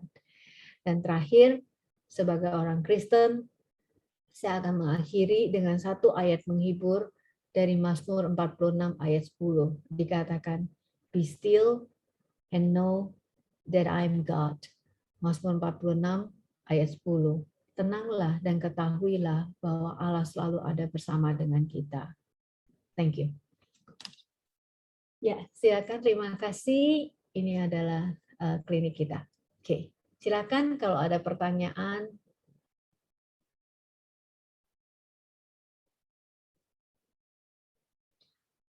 Mau dibacakan boleh, Ibu Tri, silakan membacakan pertanyaan-pertanyaannya, saya coba jawab. Mungkin saya bertanya sedikit, Bu, ya. Ya, Pak Baktiar. Boleh ya? Ya, saya sangat setuju sih dengan cara-cara yang Ibu paparkan untuk mengatasi kecemasan. Tapi mungkin saya ingin bertanya mengenai yang itu loh, mengatasi kecemasan menggunakan tadi ya pendekatan obat ya. Ya, kalau saya pribadi itu menurut saya itu kurang baik gitu ya, karena pernah dulu mama saya cemas gitu ya, dia ke dokter, akhirnya dikasih obat tidur supaya bisa tidur, akhirnya kecanduan obat tidur. Nah, kecanduan obat tidur akhirnya membuat dia makin stres gitu kan. Ya, waktu itu saya pernah datang doakan, kemudian habis itu kita diskusi dengan dengan keluarga, akhirnya kita bawa ke psikiater yang dia kasih obatnya palsu gitu. Obat palsu maksudnya isinya kosong gitu. Itu ya betul. Isinya kosong. Jadi dia pikir itu obat tidur padahal bukan. Akhirnya otak dia merangsang dia sendiri untuk tidur gitu. Nah, mungkin kalau yang lain sih saya justru sangat setuju gitu pendekatannya. Yaitu berpikir positif, kemudian juga ada ya tadi ya menjurnal atau dekat dengan Tuhan, renungan gitu. Nah, menurut pendapat Ibu, kalau saya pribadi sangat kurang setuju gitu ya dengan pendekatan obat, karena obat itu akan membuat otak itu tidak bekerja dengan benar gitu. Jadi kena istilahnya harusnya otak yang memproduksi hormon-hormon tersebut untuk membuat kita lebih stabil daripada memakai obat. Nah, menurut pendapat Ibu sendiri bagaimana, Bu, mengenai ini? Terima kasih. Pertanyaan yang sangat baik dan pertanyaan yang paling sering muncul di dalam klinik.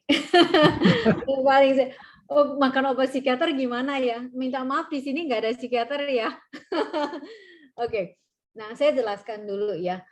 Kita membutuhkan farmakoterapi kalau misalnya dosis obat yang diberikan oleh psikiater itu tepat. Ya, saya harus katakan.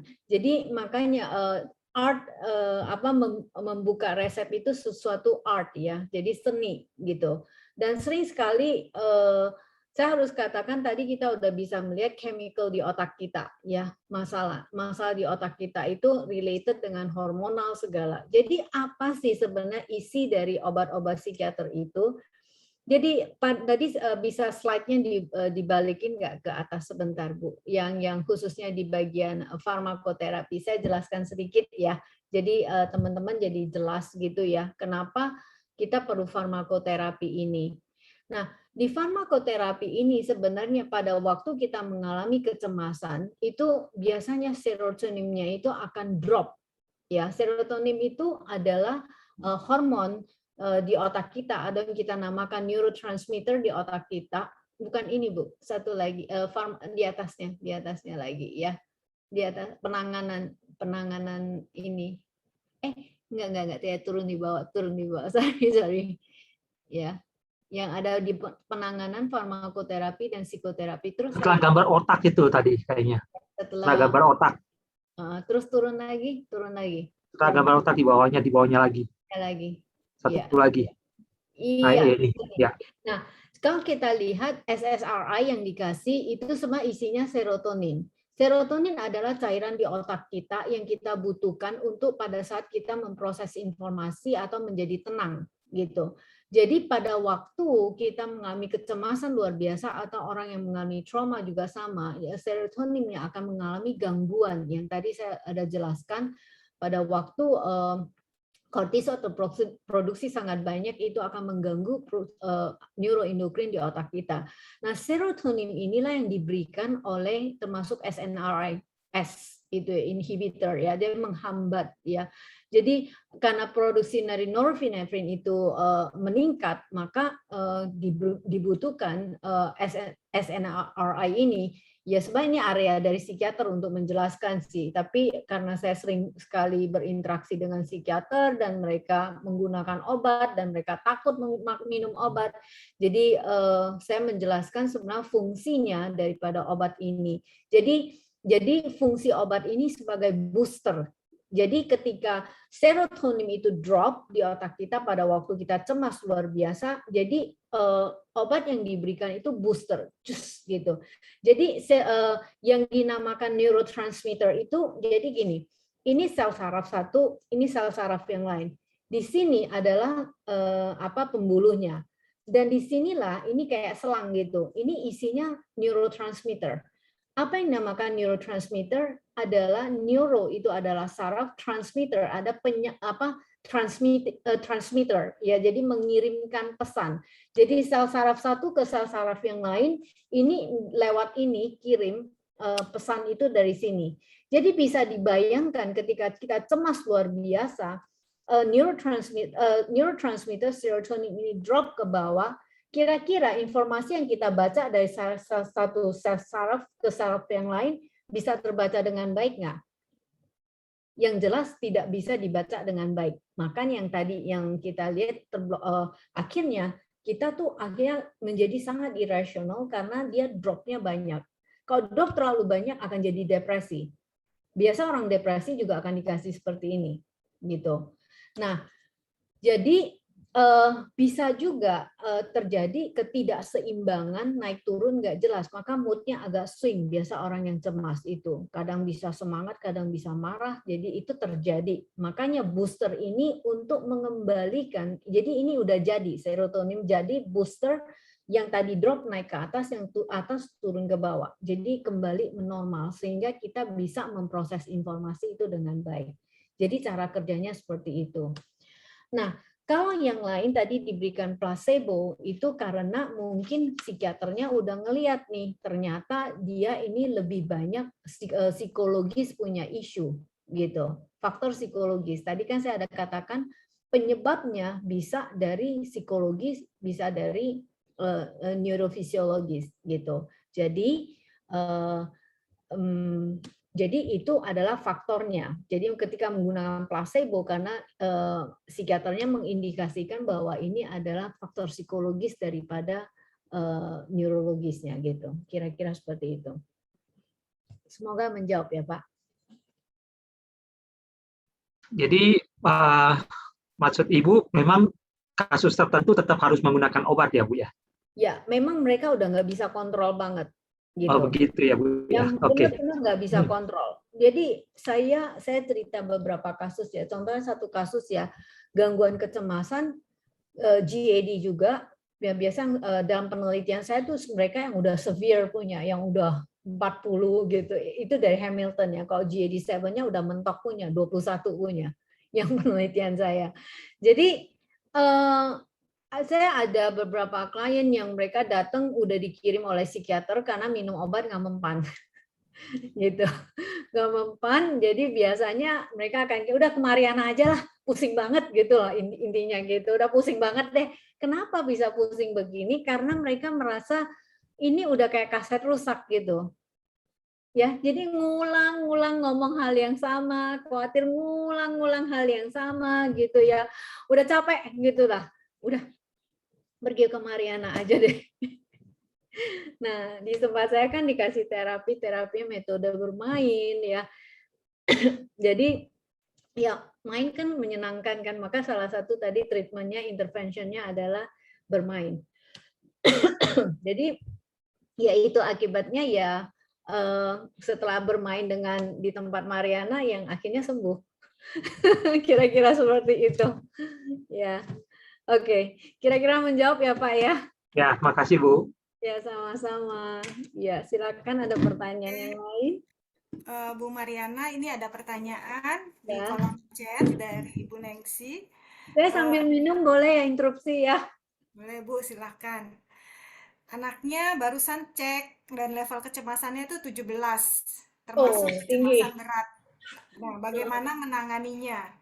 Itu yang pertama. Yang kedua, apa yang harus dilakukan agar stimulus tidak diblok ke korteks? Iya.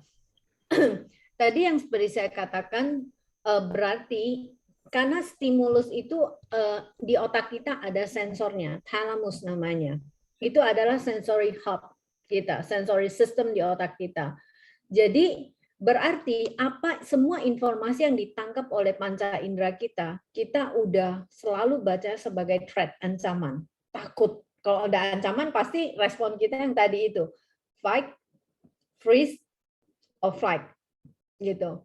Nah, yang pertama berarti kita perlu membuat dia tenang dulu. Kalau kecemasan yang tinggi, kata kuncinya adalah bikin dia tenang dulu. Kenapa? Karena otak itu udah takut dulu. Jadi kejadian belum terjadi, dia udah takut dulu. Nah, bayangkan kalau orang yang takut, apa dulu yang mesti dilakukan? Misalnya kalau anak kita takut, apa yang kita lakukan? Coba. Ada yang bisa jawab? Ya, dipeluk. Pinter, bagus. Betul banget, dipeluk. Nah, sama, jadi bukan anak-anak aja, orang dewasa juga sama. Kalau istrinya udah kayak kaset rusak atau suaminya kayak kaset rusak, ngulang-ngulang hal yang sama, coba peluk aja. Peluk sebentar. Ya, peluk belai-belai, disayang-sayang, ada apa nak? Ya, ada apa say gitu. Tanyain gitu. Dia ngulang lagi, iya aku khawatir ini itu. Ulang lagi udah ratusan kali kayak kaset rusak, nggak apa-apa juga, nggak apa-apa, iya tenang, Tuhan beserta dengan kita, God is there for us gitu ya, disayang-sayang, nanti kalau tenang juga dia akan prosesnya balik lagi ke korteks lagi. Itu kata kuncinya. Menjawab ya, nggak susah tak ya? Nah, itu Ibu Nengsi ya. Ibu Nengsi ya itu betul dipeluk, disayang, ditanya loh, ada apa nak? Ya, yang membuat kamu sebegitu takut, sebegitu khawatir. Mama ada di sini kok bersama dengan kamu. That's actually adalah janji Tuhan juga. I'm there for you. Saya ada di sana bersama dengan kamu. Gak pernah meninggalkan kamu. Itu adalah be still and know that I'm God. Itu adalah janji Tuhan. Saya pikir peran orang tua juga sebagai God bagi anak-anak, yaitu safe haven bagi anak-anak, di mana mereka mengalami pengalaman aman dan tenang itu bersama dengan orang tua. Hopefully menjawab ya. Tadi yang saya kayaknya kali jawab 2 ya itu ya. Ya, saya yang dua-duanya pertanyaan saya itu. Oh ya Ibu Nengsi. Terima kasih pertanyaan yang bagus ya. Ada lagi? Pertanyaan selanjutnya, Bu, apakah kecemasan yang tidak ditangani bisa menyebabkan kecanduan di area seksual? Yes, jawabannya ya. Karena banyak sekali orang-orang pornography addict ya, pornography addict atau adiksi atau pemakaian drugs atau apa itu berangkat dari kecemasan biasanya. Ya, jawabannya ya. Kenapa bisa demikian? Karena itu adalah adiksi terhadap pornografi, karena itu adalah dia punya defense mechanism untuk releasing dia punya stress actually. Yes, jawabannya ya. Ada lagi? Udah? Kita lanjut pertanyaan selanjutnya ya, Bu. Oh, masih ada toh? Masih ada, Bu. Oke. Jika stres dibiarkan, apakah bisa berdampak buruk ke depan? Jawabannya udah pasti ya. Udah pasti ya. Karena stres bisa menyebabkan masalah jantung, dan karena pada waktu stres ingat produksi kortisol itu ketika meningkat ya, karena kortisol ini sebenarnya diproduksi di kelenjar adrenal ya, dan dilepaskan di otak agar tubuh kita bisa lebih efektif menghadapi stres. Tapi jadi kortisol itu sebenarnya tujuannya supaya kita kembali ke homeostatis, keseimbangan, balance-nya tersebut. Tadi yang Pak Baktiar tanya itu, jadi dia kembali gitu. Tapi karena terus-menerus itu dijeksi terus-menerus, dia overwhelmed gitu. Dan itulah yang menyebabkan akhirnya mengganggu seluruh sistem di neuroendokrin tersebut gitu. Jadi stres udah pasti stres. Kalau ke dokter manapun udah nggak usah stres, mereka sekarang ngomongin udah nggak usah stres gitu. Kenapa? Larinya kemana-mana karena dia mengganggu chemical di otak kita, neuroendokrin yang tadi. Menjawab ya, hopefully ya. Nggak menjawab juga harus menjawab. Oke, silakan bertanya kalau misalnya. Pertanyaan terakhir Bu yang di kolom Ya. chat. Hmm. Bu, saya sering tergesa-gesa. Kenapa ya Bu sehingga keluar keringat banyak? Ya, yang tadi yang udah dengar apa yang tergesa-gesa pada waktu kita tergesa-gesa, ingat kita sekali lagi gini, pada waktu kita tergesa-gesa, ya tubuh kita akan gimana? Detak jantungnya apa? Cepat kan? Cepat kan? Kita kayak diburu-buru begitu kan, diburu-buru kayak pengen cepet gitu, tegang tubuh kita. Nah, apalagi yang kerja tadi? Adrenalin, norepinefrin, dan kortisol yang tadi. Ini trio kuek-kueknya gitu. Nah, kortisol terus itu dan akhirnya kita akan mengarah kepada tubuh kita akan mengeluarkan keringat itu, maka keringat tangannya basah. Biasa orang cemas kita udah tangannya basah, keringetan, belum apa-apa, padahal nggak panas gitu. Nah, itu adalah produksi di otak kita, dia akan menghasilkan keringat mengeluarkan keringat. Dan yang tadi yang biasa mostly saya tadi ada tekankan bahwa orang mengalami kecemasan biasa gastrointestinalnya bermasalah. Biasanya asam lambungnya akan meningkat. Gitu. Mostly akan seperti itu. Dan biasanya ada juga yang misalnya gangguan kecemasan yang nggak ditanganin akan mengganggu menstruasinya. Pada anak-anak juga kita perlu perhatikan. Orang dewasa juga sama. Kalau biasa pada pria libido dia akan mengalami ejakulasi dini biasanya. Itu kira-kira bisa lari sampai ke sana efeknya. Oke. Masih ada Bu? Dijawabkah? Oh, masih ada toh. Oke. Iya. Ya, ini berhubungan dengan cara merilis stres ke adiksi alkohol, drugs, hal seksual. Bagaimana cara mengubahnya? Karena kalau sudah adiksi jadi lebih sulit. Ya, kasus adiksi adalah salah satu kasus yang sulit. Datanglah ke Perhati dan cari profesional nolong. Gitu. Cara mengatasinya yang pertama karena kita mesti tahu dulu penyebab dari adiksi itu kalau memang dia cemas dan kalau tidak ada faktor lain lagi ya. Karena adiksi bisa juga karena trauma. Ya, tadi saya katakan bisa trauma, bisa dari trauma ya isi dari trauma itu adalah cemas. Maka yang perlu di treatment ada penyebabnya.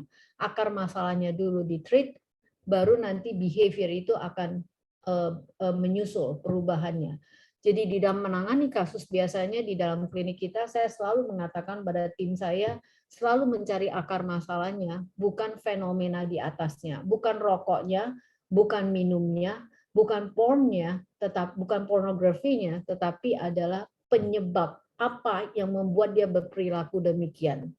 Itu yang kita tanganin. Kalau akar masalah nggak beresin hanya fenomenanya, oh kamu jangan nonton pornografi lagi, oh kamu stop merokok ya. It doesn't solve the problem because akar masalahnya nggak ada di sana, gitu. Jadi kita perlu cari akar masalahnya dan kalau sudah adiksi perlu bantuan profesional. Itu masukan dari saya. Masih adakah? Ibu masih adakah? Kita sudah di penghujung. Saya Waktunya mau tanya nih Ya, ke Pak Bu Yato. Mariana. Ya. Saya kan sering sakit dulu-dulunya ya. Apa? Sering sakit. Oke. Sakit Oh, bertubi-tubi sakit lah. hati apa sakit fisik nih, Pak? Sakit fisik, Bu. Oke, ya. Tapi memang I'm a relax people. Maksudnya I'm a kind of relax man gitu. Biasanya saya memang orangnya relax gitu ya. Ya. Santai gitu. Ya ada kecemasan biasa wajar kalau misalkan kita interpretasi atau kita presentasi atau kita ada event. mau apa pimpin ibadah segala macam itu wajar lah ya. Tapi apa saya lebih boleh dikatakan agak rileks orangnya. Tapi sejak saya 2017 itu sampai sekarang itu kan saya sering sakit ya. Dan sepertinya saya mengalami illness anxiety disorder (IAD) atau hipokondriasis. Jadi sakit sedikit aja saya pikir karena takutnya parah gitu ya. Soalnya memang saya dulunya kan berapa kali apa namanya sakitnya itu aneh-aneh juga gitu, maksudnya nggak seperti biasanya ya. Jadi nggak jarang lah penyakit-penyakitnya langka-langka gitu. Jadi, sampai saya berapa kali satu kali nggak sembuh, 2 kali berobat baru sembuh gitu. Jadi sepertinya saya hipokondriasis gitu. Jadi kadang-kadang mikirnya sebenarnya mungkin itu nggak berat gitu, tapi saya pikirnya berat gitu. Jadi ada juga saya juga nggak tahu kan apakah ini penyakitnya berat apa enggak gitu, tapi ternyata nggak berat gitu. Jadi kalau setiap kali saya ada gejala gitu, gejala yang itu pasti pikirnya ini kenapa nih sampai saya traumatis banget kalau mau ke rumah sakit. Jadi ke dokter itu jadi sampai nggak nyaman ya. Dulunya kalau mau apa-apa udah ke dokter aja gitu. Tapi sekarang saya malah saya nggak nyaman ke dokter gitu. Ke rumah sakit saya malah nggak nyaman. Nah, yang jadi pertanyaan saya untuk seperti ini gimana? Tadi saya ukur kecemasan saya tadi sampai bingung juga mau ngisi ya pertanyaan tadi yang Bu Mariana kasih itu ya. Jadi saya discuss sama istri saya. Jadi dia kan kenal saya gitu ya. Jadi apapun kan saya pasti ngomong sama dia juga kan. Jadi dia kenal. Ini saya skalanya sampai 3 ini 1 enggak? Enggak, ini 2 kayaknya lu. Ya kan. Puji Tuhan pas tadi ukur-ukur cuma 9 sih. Masih ringan lah ya. Tadi saya pikir saya baru dapatnya 7 gitu, tapi ternyata ya ditambah sama dia jadi 9 gitu kan. Tapi ya saya mau tanya gitu Bu. Kalau hipokondriasis itu gimana Bu ya? Maksudnya ada treatment khusus kah atau gimana? Saya takutnya saya di sana.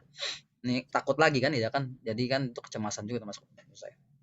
Kalau saya juga kemungkinan bukan di 9, tapi ada di sekitar 15 sampai ke 19. Gitu ya. Kenapa? Kalau sudah hipokondriak ya, tendensi saya nggak bisa mendiagnos langsung hipokondriak, tetapi kalau memang Bapak sudah sampai terus menerus secara persisten dan secara konstan mengkhawatirkan saya sakit ini, sakit itu, yang akhirnya Bapak katakan, oke, saya sebenarnya sakitnya aneh-aneh yang nggak terduga aja gitu. Itu sudah adalah persepsi pikiran kita. Jadi udah khawatir secara berlebihan daripada yang seharusnya gitu.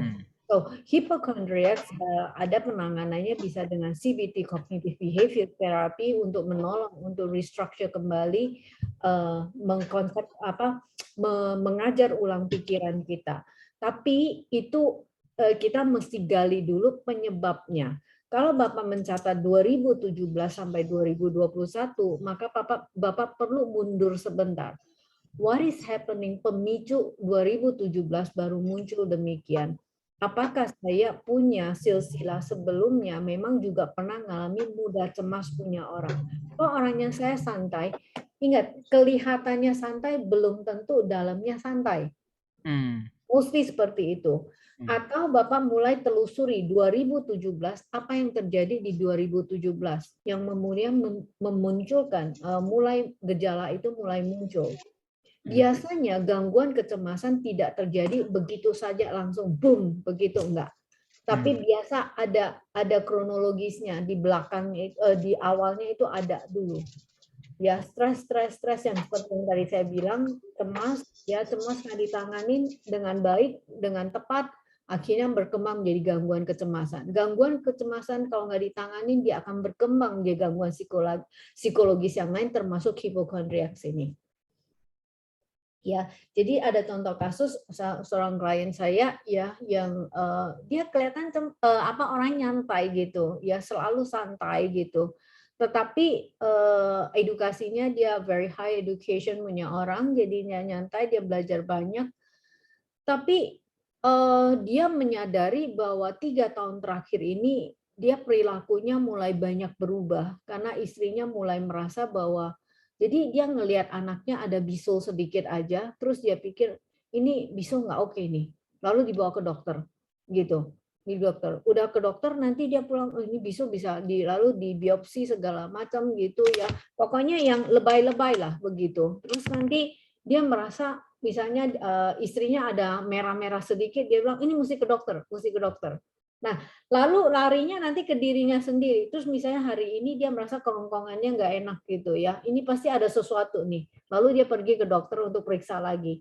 Lalu kalau udah ke dokter periksa, nanti dokter ngomong, biasa kan dokter ada ngomong, oh ini mungkin ada kaitan dengan itu. Lalu dia akan cari lagi, Google lagi untuk cari lagi apa yang sedang terjadi dengan ini. Lalu periksa lagi nanti CT scan dan MRI segala macam. Itu sudah berarti sudah menjadi sesuatu yang tidak normal dari biasanya. Ingat ya tadi yang normal dengan tidak normal. Artinya kita tidak bisa mengontrol lagi pikiran kita yang khawatir berlebihan dan takut berlebihan tersebut. Jadi kalau misalnya kita masih bisa kontrol, artinya masih di dalam level normal dan terkendali.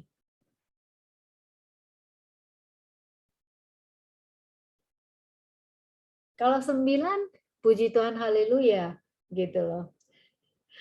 Tapi kalau misalnya ternyata lebih dari ini GAD-7, ini karena saya pakai ini assessment ini karena dia cuma 7 poin lebih gampang.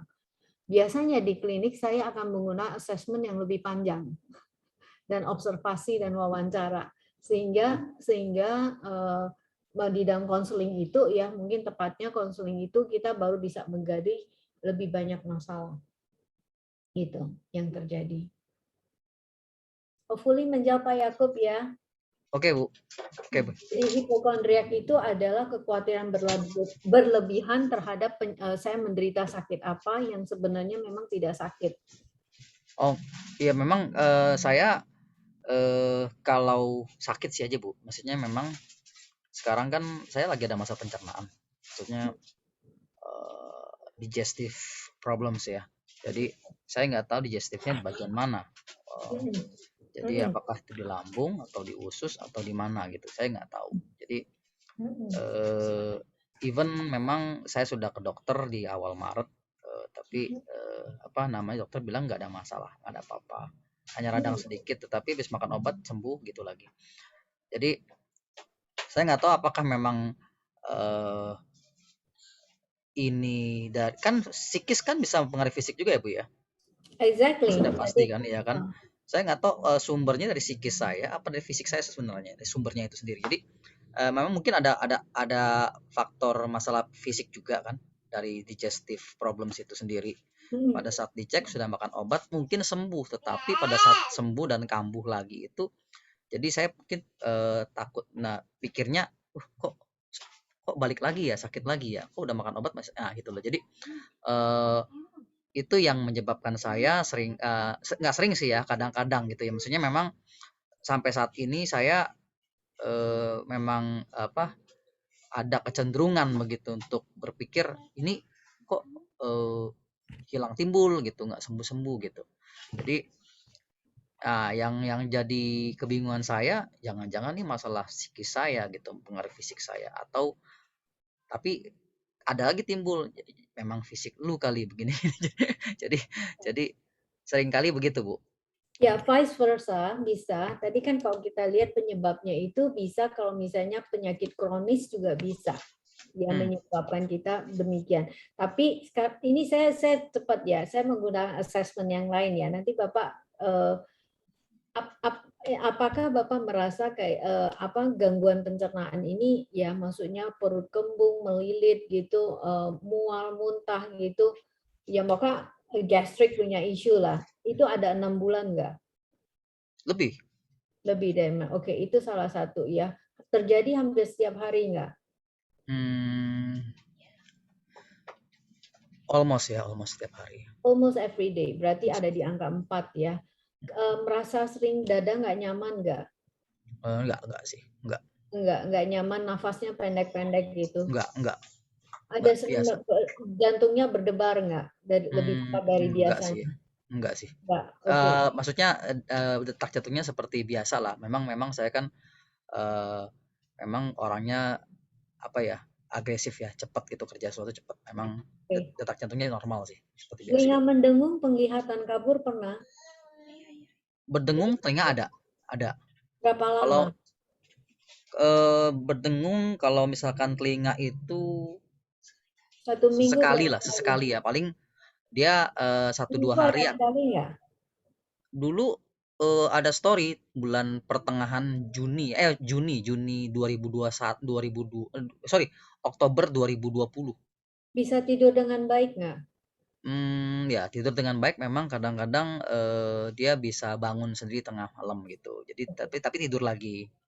0 sampai 4 ada di angka berapa? Untuk apanya, Bu? Tidurnya. 0 sampai 4. 0 sampai 4 sekitar 3 lah.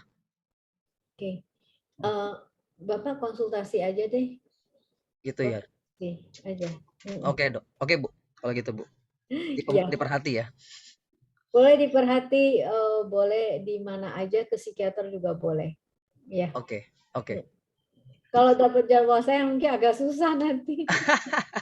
Antriannya panjang. Tapi dengan yang lain, saya ada 12 orang di dalam tim saya, ya. Oke. Psikolognya banyak, ya. Oke, Bu. Ya, Thank you ya, Bu ya. sama-sama. Ibu Mariana, Ya. bolehkah Ibu kasih kami waktu? Sebetulnya kan sudah mau selesai. Kasih Ya. kami ini kesempatan bagaimana Ibu mengajarkan kami relaksasi. Oke. Ya.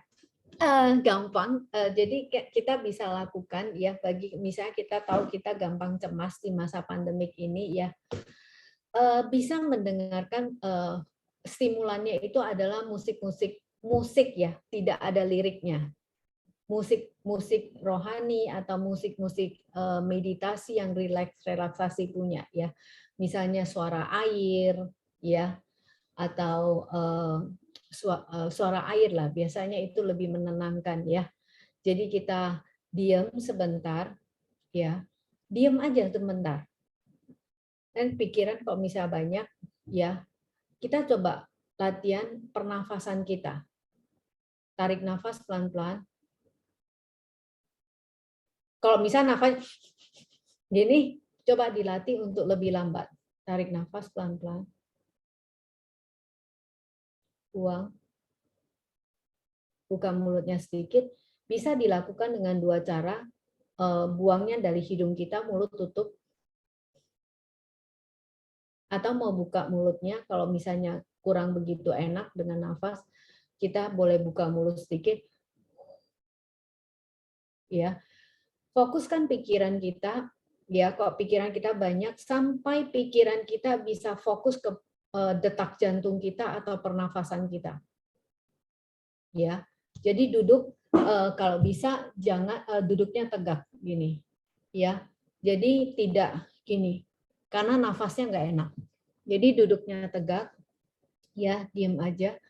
Sampai kita bisa aware dan mindful dengan kita punya nafas dan detak jantung kita. Ya. Jadi ini tujuannya melatih oksigen bisa sampai ke otak kita dengan cara yang lebih maksudnya lebih teratur. Waktu kita buang, kita bisa rasakan ini bahu kita lebih rileks. Tapi kalau kita tahan nafasnya, maka kita bukan rileks lagi, tapi tubuh kita akan menjadi lebih tegang. Jadi tarik nafas pelan-pelan dari diafragma kita, tarik.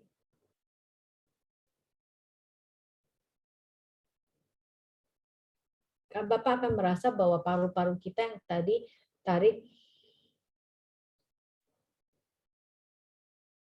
gitu. Ya, latihan sampai pikiran kita, pusat perhatian kita hanya di pernafasan kita atau detak jantung kita. ya usahakan waktu pagi hari ya sebenarnya kita bisa lakukan relaksasi ini sebelum kita melakukan devotional ya saat teduh kita bisa lakukan itu.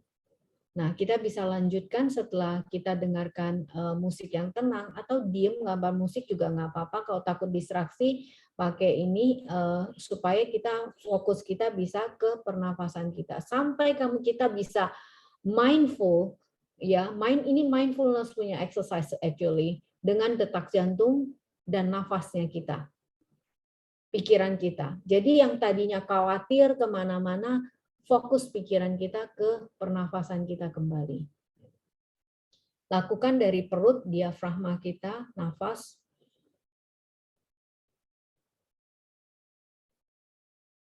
Gitu. Kalau mau tutup mata boleh, kalau misalnya takut terdistraksi kan mata kita kan akan lirik sana, lirik sini.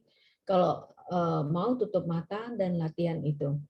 Dan ini akan sangat menolong kalau misalnya kita yang biasa tergesa-gesa, itu juga akan menolong kita untuk lebih tenang. Setelah itu kita minum air hangat ya, minum air hangat yang baik karena air itu akan menetralisir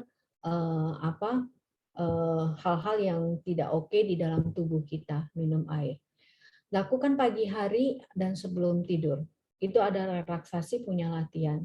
Dan kalau pagi hari kita bisa lanjut setelah itu devotional saat duduknya kita. Kira-kira seperti itu. Ya, terima kasih Bu. Sama-sama. Silakan kepada Ibu Yana, silakan.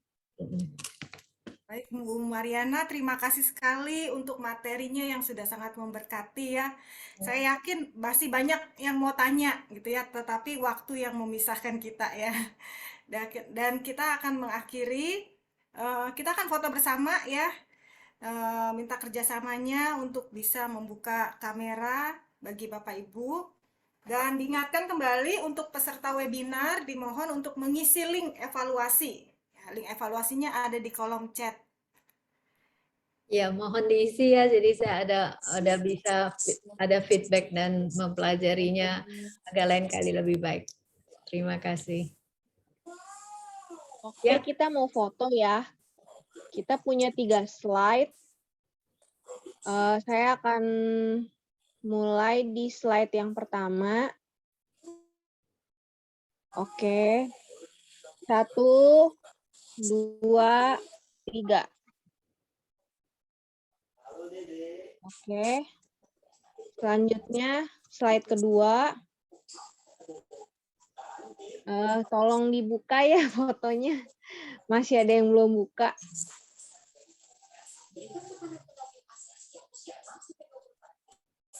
Oke. 1, 2, 3. Manggis gitu. Nangis. Manggis. Oke. Selanjutnya yang terakhir, slide ketiga. 1, 2, 3. Oke, terima kasih. Sama-sama. Ya, terima kasih semuanya. Tuhan berkati. Kira-kira semoga ini bermanfaat bagi Bapak dan Ibu hari ini. Thank you Bu Mariana. Mungkin Ibu Tuti atau Bu Erna ada pengumuman. Bu Tuti atau Bu Erna? Ya. Oke. Silakan Bu Berikutnya Erna. ada lagi yang mau disampaikan sebelum kita tutup di dalam doa. Ya. Tidak ada, silakan Bu tutup dalam doa. Ada ya. Oke.